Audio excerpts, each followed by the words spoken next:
ఈరోజు మనం ఒక టాపిక్ గురించి మాట్లాడుకుందాం. అదేంటంటే ఎండోమెట్రియోసిస్ అని. అంటే చాలామంది ప్రెగ్నెన్సీ కోసం ట్రై చేస్తున్న వాళ్ళలో ఎండోమెట్రియోసిస్ అన్న కండిషన్ ఉంది అని తెలుస్తుందనమాట. సో, అసలు ఎండోమెట్రియోసిస్ అంటే ఏంటి? దీంట్లో లక్షణాలు ఎలా ఉంటాయి? ఎలా మనకి ఇది ఈ ఈ ప్రాబ్లమ్ ఉందని మనకెలా అర్థమవుతుంది అనే దాని గురించి మాట్లాడుకుందాం. హలో అండి. నేను doctor Nayani, senior consultant at Ferty9 hospitals, Karimnagar branch.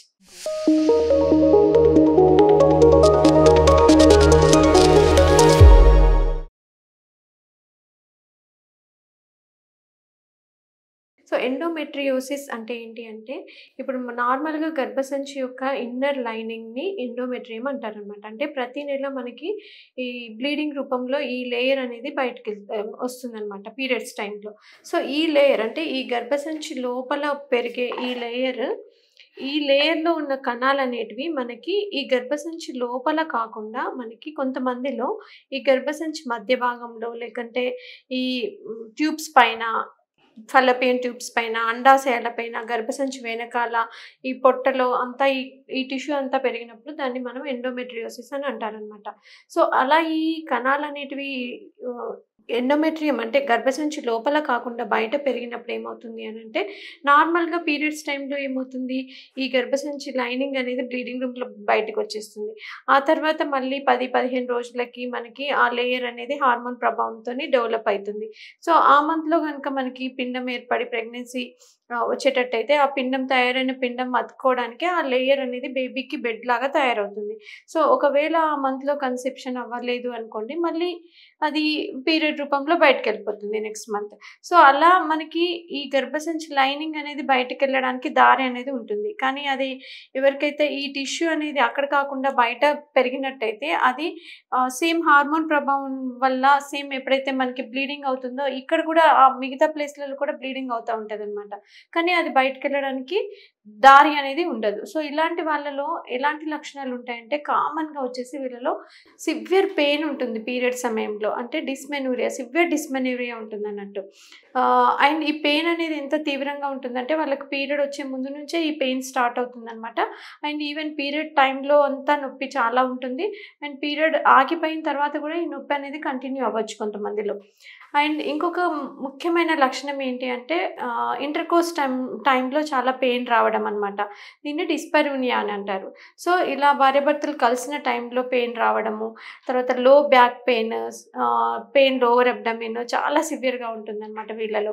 And కొన్ని సార్లు హెవీ బ్లీడింగ్ అవ్వడము, తర్వాత ఇర్రెగ్యులర్ బ్లీడింగ్ అవ్వడము, అంటే పీరియడ్‌కి మధ్యలో బ్లీడింగ్ అవ్వడము.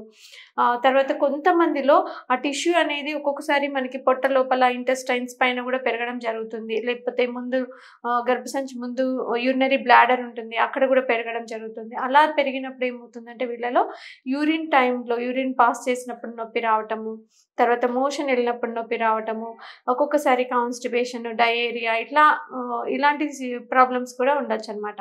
సో, ఇవన్నీ కూడా మనకి ఎండోమెట్రియోసిస్ ఉన్న వాళ్ళలో కనిపించే లక్షణాలు.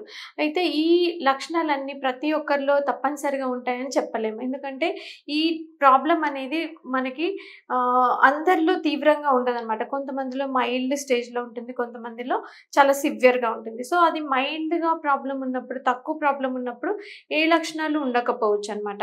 ఎప్పుడైతే కొంతమందిలో చాలా సివియర్‌గా ప్రాబ్లమ్ వచ్చింది అనంటే ఈ లక్షణాలు కూడా కనిపించొచ్చనమాట.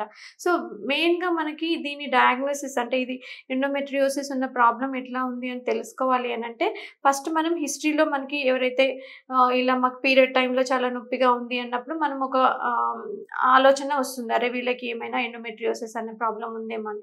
తర్వాత అల్ట్రాసోనోగ్రఫీ. సో, స్కానింగ్‌లో ఇలా వీళ్ళకి ఎండోమెట్రియోసిస్ తీవ్రంగా ఉన్న వాళ్ళలో అండాశయాల్లో రక్తం సంబంధించిన గడ్డలు ఏర్పడటం ఇట్లాంటివన్నీ, లేదంటే వాళ్ళలో పెల్విక్ ఎగ్జామినేషన్ చేసినప్పుడు తీవ్రంగా నొప్పి రావటం ఇవన్నీ కూడా ఉంటాయన్నమాట. సో, మీకు ఇలాంటి ప్రాబ్లమ్ ఏమైనా ఉందా లేదా తెలుసుకోవాలి అన్నప్పుడు చాలామందికి ఇప్పుడు పిల్లల కోసం ఇన్‌ఫర్టిలిటీ సమస్య కూడా వస్తుంది ఈ ప్రాబ్లమ్ ఉన్నప్పుడు. ఎందుకంటే వాళ్ళలో ఈ ట్యూబ్స్‌లలో అండాశయాల్లో కూడా ఈ ఎండోమెట్రియోసిస్ సెల్స్ అనేవి ఏర్పడటం వల్ల ఈ ట్యూబ్, ఓవరీ రిలేషన్ అంతా దెబ్బతిని వాళ్ళలో ఫర్టిలిటీకి సంబంధించిన ఇష్యూస్ కూడా రావచ్చనమాట. సో, ఎండోమెట్రియోసిస్ ఉందా లేదా అనేది మీ కన్సల్టెంట్ డాక్టర్‌తో మీరు డిస్కస్ చేసి తెలుసుకోవాలన్నమాట. Thank you.